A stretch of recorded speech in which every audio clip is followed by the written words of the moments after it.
para que alguém acuse você. E Deus podia evitar não, Deus pode. Sabe por que Deus não evita? Para você aprender a fazer o que é certo. Aleluia! Aí Deus faz assim, isso aí é bom, para ele aprender, para ela aprender que está errado. Entendeu agora? Aí você se vê no meio de uma situação difícil. Aí alguém diz assim, eu sou crente, bebê, bababá, e alguém diz assim, ó, olha, aí aquele que viu vai dizer, para ser crente assim, meu querido, eu não quero ser não. Aí você vai, por quê? Porque você está fazendo de seu filho. Olha lá. A pessoa vai o quê? Passar o quê? Vergonha. Vai passar vergonha, querido. Passar vergonha por quê? Porque vai dizer uma coisa, querido, que está errado. Querido, se eu estou arrodeado de uma grande nuvem de testemunho, eu tenho que ter cuidado com meus atos. Eu tenho que ter cuidado com o que eu faço. Porque, queridos, subir em cima de um púlpito é muito fácil. Pregar a palavra, qualquer pessoa prega. Agora, viver ela, aí a história é outra. Você está entendendo? Porque o que se fala aqui em cima, seja eu ou qualquer pessoa, se não estiver vivendo isso aqui, Deus vai permitir lá na frente, querido. Vai pegar lá na frente e vai dizer, você não dizia isso, e por que agora está fazendo isso? E aí, pastor, tem outra arma, né? Outra arma, vídeo, gravações, fotos. Olha aqui, fulano. Aí, é mentira, é isso aqui, a prova. A nossa vida, querido, tem que ser vivida debaixo de uma obediência. As bênçãos do Senhor virão sobre mim, mas tem que eu venha ouvir a voz de Deus. Eu tenho que estar ligado naquilo que eu estou pregando. Eu não posso ser. Você já percebeu que a maioria da igreja não prega sobre pecado. A maioria da igreja não fala em desobediência. A maioria da igreja não fala em salvação. A maioria da igreja não está preocupada com isso, porque a visão da maioria das igrejas é falar de prosperidade. É só o que você vê na maioria das igrejas. Isso quer dizer que não existe compromisso com a palavra. Porque se eu tenho compromisso com a palavra, eu tenho por obrigação de abrir os seus olhos e dizer para você que o pecado vai levar você para o inferno. Que se você nos converter, vai para o inferno. Que se você continuar em desobediência, Deus vai cuidar. Se eu falar isso numa igreja lotada, metade das ovelhas vai embora. Porque elas estão ali para escutar coisas boas. Você está entendendo? Eu estava num culto ontem e as pessoas começaram a receber profecias. E eu já estava do lado de fora. E Deus falava algo comigo. Na hora que eu pedi um sinal a Deus, e Deus deu, aí me levaram lá para o meio, aquele meio do Pentecostes. Aí eu já fui com prego e martelo. Eu não levei nem um martelo, levei uma marreta. Quando bateu, a primeira pancada que deu, alguém fez assim, se tronchou. Poxa, está doendo? Não, eu não terminei de falar. Porque a verdade, querido, ela tem que ser dita. Aleluia! A verdade, querido, ela tem que chegar no ouvido das pessoas. Porque as pessoas estão acostumadas. Graças a Deus que aqui não tem gente assim. Mas aí fora as pessoas estão acostumadas a ouvir só prosperidade, a ouvir só bênção. É carro, é casa, é dinheiro chegando no banco, é não sei o que. Eu não tenho nada, não sou contra nada. Eu creio em tudo isso, querido. Mas eu tenho que viver a obediência. Queridos, isso aqui é fácil. É tão fácil isso aqui. Olha, quando se trata de chave de casa, dinheiro no banco, roupa, o que for de muito melhor. O que for do muito melhor. Eu não preciso nem ouvir uma profecia dessa. Eu nem me preocupo em ir atrás de ouvir um negócio desse. Por quê, pastor? A palavra já está dizendo aqui, ó. Quando ouvires a voz do Senhor teu Deus, todas as bênçãos virão sobre ti e te alcançarão aonde você estiver. Aqui, irmãos, eu não preciso ir atrás, nem vou atrás, nem preciso, nem vou, porque quando eu começar a obedecer a Deus, está aqui, todas as vezes, quer dizer, tudo que eu precisar, Deus vai mandar. Ainda digo mais, ainda vou mais a fundo. Mateus 7 diz: clama a mim e responder-te-ei. Coisas grandes. Mateus 7 diz: pedi, dá-se-vos-á.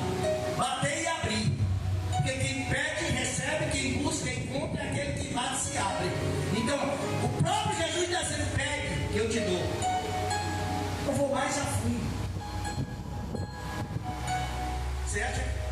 A Bíblia está mandando eu pedir, mas eu não vou pedir. Eu, particularmente, falo de mim. Por quê, pastor? Porque se eu tiver, enquanto eu estiver obedecendo, Jesus vai dizer: toma. Está precisando de que disso? Toma. Está precisando disso aqui? Toma. Olha, querido, pode demorar, porque o tempo é dele, mas vai chegar. Entendeu agora? Por quê? Porque enquanto eu estiver dentro da vontade dele, querido, ele vai suprir toda a minha necessidade. Ele vai suprir toda. Não é alguma necessidade, é toda. Segunda coisa, vida de santidade, vida transformada, querido. Um cristão tem que ter uma vida de santidade, tem que ter uma vida transformada. E Paulo fala isso lá em 2 Coríntios 5,17. Ele é muito taxado no que ele diz. 5,17. Leia aí para mim, o que é isso? 2 Coríntios 5,17.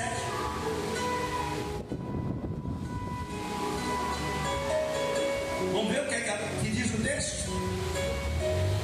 2 Coríntios 5,17. Assim que se alguém está em Deus, nova criatura, e as coisas velhas já passaram. E tudo. Se faz novo. Olha lá. Mas se você analisar aí, se você acompanhou direitinho, você vai ver aí. E se. É assim que tem escrito. Esse se é uma condição. Se eu tiver. Entendeu agora? E se eu quer? Vamos lá de novo.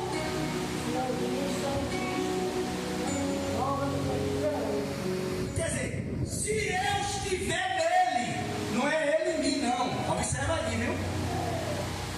E se alguém está em Cristo, então, eu é quem tenho que estar nele. Como é que eu posso estar nele? Na obediência, na palavra. Se alguém está em Cristo, não ele. Observe, deixa eu dar um pause aqui e dar uma puxadinha lá para o Éden.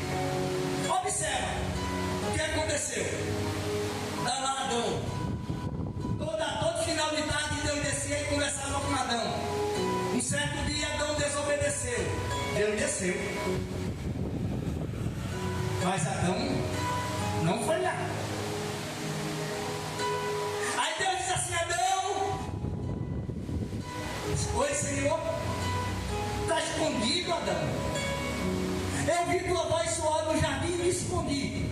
Oxê, tu está escondido de mim, Adão? Tu escondeu por quê? Fizesse o que eu te disse que não fizesse. Veja aqui, Adão ia sempre ao encontro de Deus todo final de tarde. Só que quando ele pecou, quando ele desobedeceu, o que é que ele fez? Deus que se afastou dele. Por ele se afastou de Deus. Porque o pecado, querido, a desobediência, ela afasta a gente de Deus. Não afasta Deus da gente, a gente de Deus. Porque a gente se sente envergonhado. A nossa consciência começa a nos acusar de algo que a gente fez. E a gente fica com vergonha. Adão teve vergonha de chegar na presença de Deus, porque tinha desobedecido a Deus. Então, Paulo diz: se alguém está em Cristo, nova criatura é. As coisas velhas ficaram para trás. Sabe o que é que Paulo está dizendo? Você não é museu. Quem vive de coisa velha é museu. Tem pessoas, por exemplo, que se convertem e não esquecem os cantores mudando que cantavam, os blocos de carnaval que iam. Se converteu, mas na mente ainda está lembrando das coisas lá atrás. As coisas velhas, querido, coisas que não procedem mais, entendeu? Coisas que era pecado, que naquele mundo que você vivia. Tem gente que se converte, mas rapaz, eu me converti, mas ainda sinto falta de uma cerveja. Tem gente que é assim, querido. Tem gente que se converte, mas eu ainda sinto falta de um cigarrinho. Eu sou crente, mas ainda sinto falta. Então não é crente, ainda não. Ainda não é. Porque quando Jesus entra, pode ter certeza, quando Jesus entra, muda. Quando Jesus entra, você começa a ter mais prazer de estar na casa dele. Você tem prazer em buscar ele. Você tem prazer de adorar ele. Você tem prazer de servir a ele. Você tem prazer de ouvir a voz dele. Quando ele entra na vida de uma pessoa, ele entra para mudar.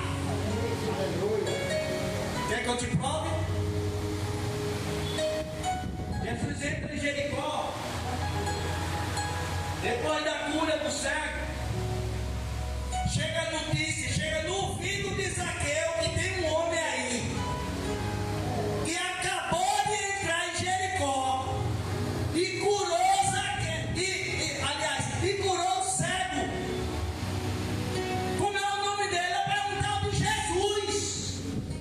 Chegou no ouvido de Zaqueu, cabarri, poderoso.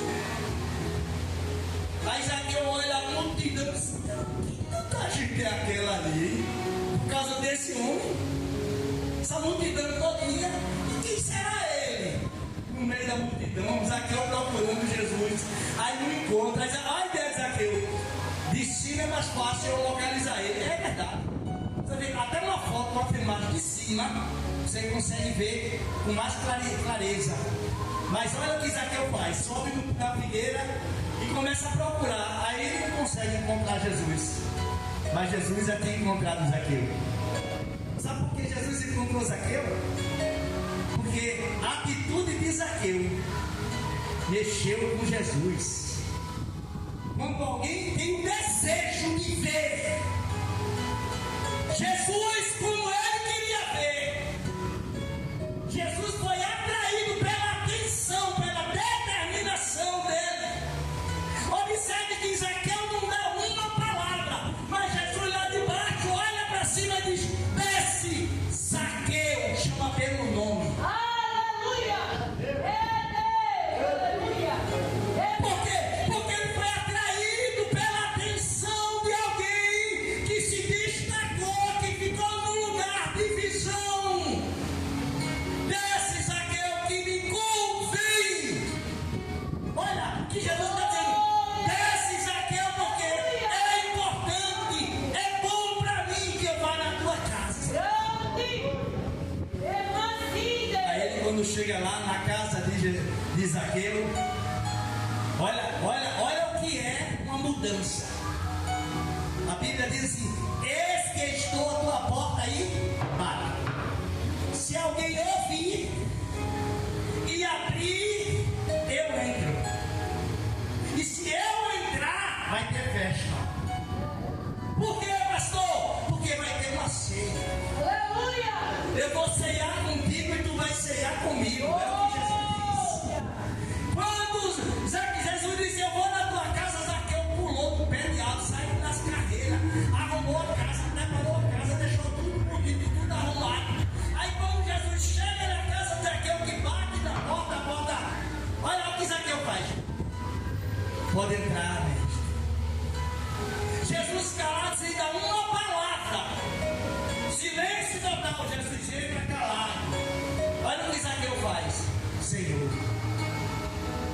se eu tenho roubado alguém, se eu tenho feito algum mal com alguém, eu quero restituir 4 vezes mais. Querido, quando Jesus entra na vida de uma pessoa, verdadeiramente tem que haver mudança. Tem que haver mudança, mudança de espírito, mudança de caráter, mudança de obediência. Tem que haver mudança, querido. Porque como é que Jesus entra na vida de uma pessoa e você não enxerga nada, não enxerga a transformação?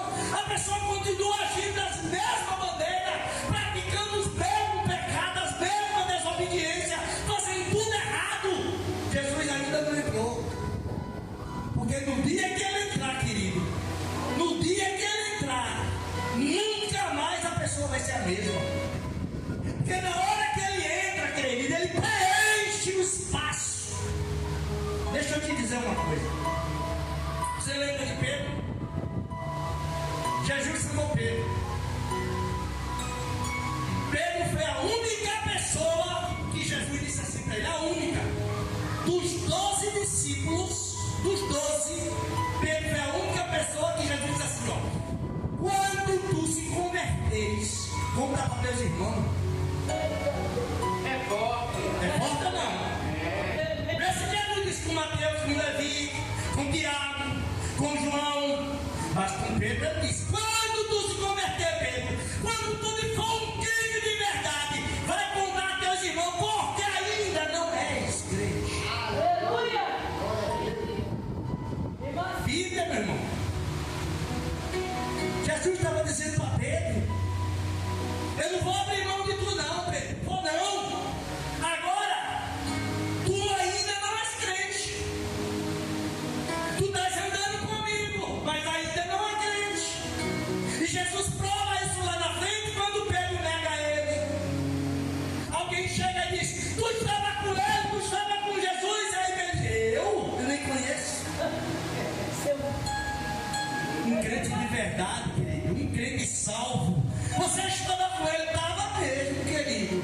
Então, se você estava, vai morrer, então me mate. Mas eu estava com ele, o meu negócio que eu fiz foi com ele. Se eu tiver que morrer com ele, eu vou morrer. Porque o que eu fiz foi com ele. Eu tenho que ser taxado sério no que eu falo. Eu não tenho que estar passando a mão nela e dizer, não, sou. Você é o quê? Sou crente. Eu contei aqui uma certa vez um testemunho de uma pessoa que ela foi procurar emprego e a vaga estava certa para essa pessoa. E chegou lá no emprego, a pergunta do patrão, vamos dizer, foi uma só: você é crente? Aí o camarada disse assim, para cima de 10 segundos na mente dele, 10 segundos, ele pensou. Você imagina a resposta dele? Ele disse assim, sou não. Olha a resposta do patrão. Que pena, porque eu estava querendo um crente para trabalhar aqui. Você está entendendo? Ele negou Jesus. Queridos, olha, a porta pode até não se abrir, mas eu não vou negar Jesus. Ah, você é crente? É. Sou. Não quero crente aqui não tem problema. Verdadeiramente essa porta aqui não é para mim não, porque se fosse o dono da porta, abre. Porque o dono da porta, querido, enquanto você estiver debaixo da obediência dele, o dono da porta, ele abre porta onde não tem porta. Desse jeito. Ele diz lá em João 10, eu sou a porta. Porta, Jesus diz. Terceiro e último ponto, uma vida compromissada com a palavra de Deus. Lucas 4,16. Lucas 4,16 diz que Jesus ia ao templo para ler. Jesus tinha prazer de ir ao templo para ler. São poucas pessoas, querido, que hoje têm se preocupado, têm procurado ler um versículo, um capítulo, um livro, sei lá o que. São poucas pessoas. As pessoas estão mais presas ao trabalho, à internet, vê tudo, sabe de tudo. Se perguntar quantas músicas Madonna cantou ontem no show, vai ter alguém que sabe. Ah, eu sei. Sabe até a primeira que abriu e a última que fechou. Mas se perguntar quantos discípulos tem na Bíblia, pastor, eu não sei não. Eu estou falando mentira? É verdade ou não? É verdade, querido. As pessoas estão mais presas às coisas do mundo. Eu não estou dizendo que você não pode ver televisão, não, para longe de mim. Para longe de mim. Eu estou dizendo que você não deve priorizar. Você está entendendo? Quando eu priorizo aquilo, porque olha, você tem um controle ali, ó. Na hora que você tocar, me liga. Aquilo ali não tem poder sobre você, não é você quem tem poder sobre aquilo. Hoje em dia até ventilador com controle remoto. Quando está fazendo frio, tá, o controle está ali, ó. Você tem o poder de desligar ele e ele vai deixar de girar. A televisão você tem o poder de tocar no controle e de ligar, ela vai apagar. Você tem esse poder na sua mão. Aquilo não pode dominar você, é você quem tem que dominar. Por isso você tem o controle daquilo ali, porque a autoridade está na sua mão. Então, não, eu não vou ler a Bíblia agora não, porque eu vou fazer isso, fazer aquilo, aquele outro. Jesus está onde? Onde Jesus está? O Salmo 119, versículo 99, o salmista diz assim: eu tenho mais entendimento, tenho mais conhecimento do que todos os meus mestres, porque eu medito na tua palavra, Senhor. Ter prazer de meditar, de ler, de ouvir. Uma vez alguém disse assim: pastor, eu tenho dificuldade de ler, mas eu tenho uma boa visão e uma boa audição. Eu vejo bem, não consigo ler a Bíblia em 1:3 de Apocalipse. Tem resposta para isso. Você está entendendo? Bem-aventurados que leem, o que ouvem. Olha só, bem-aventurado que lê, bem-aventurado que ouve e bem-aventurado que vê. A Bíblia, querido, tem meios de levar você ao conhecimento. Se você tem uma dificuldade numa área, você na outra você vai aprender vendo. Se você não consegue aprender lendo, você vai aprender ouvindo. E a Bíblia diz, Romanos 10:17, que a fé, ele vem pelo ouvir. E ouvir o quê? A palavra de Deus. Amém? Fica de pé em nome de Jesus.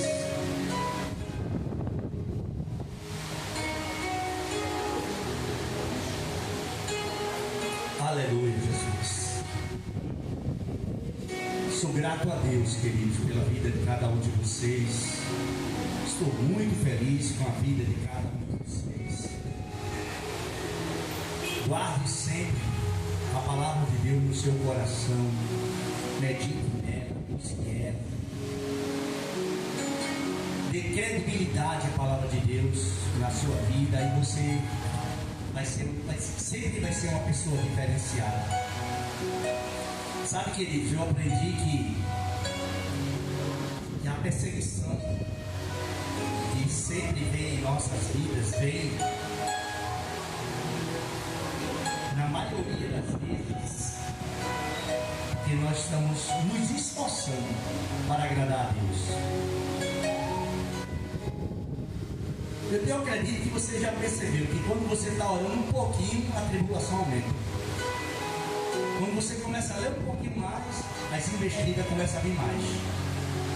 O nosso inimigo, Satanás, ele não quer que você tenha uma vida de oração. Ele não quer que a gente tenha uma vida de conhecimento. Ele não quer. Então, quanto mais você buscar a Deus, Mas investir, Deus vai investir. Para quê? Para que você desfaleça. Para que você deixe de orar ou diminua de orar. Olha, é muito fácil de perceber. Se uma pessoa deixar de buscar a Deus, pode ver que ela não vai mais perceber vendaval na vida. Aquela calmaria. Na compensação, aquela pessoa espiritualmente está morrendo. Porque o que dá vida na vida da pessoa é Jesus. E eu só posso ter vida na minha vida se eu tiver a palavra dele cravada dentro de mim, alimentada dentro de mim. Aí sim a minha vida vai ser uma vida bem fortalecida, bem regada. Então não abra mão da palavra de Deus, não abra mão de obedecer a Deus. Deixe quem quiser falar, deixe quem quiser trazer críticas sobre a sua vida. Faça aquilo que Deus quer que você faça.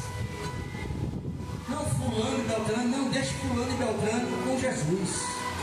Viva a sua vida. Tem pessoas que querem viver a vida de outra pessoa, não viva a sua.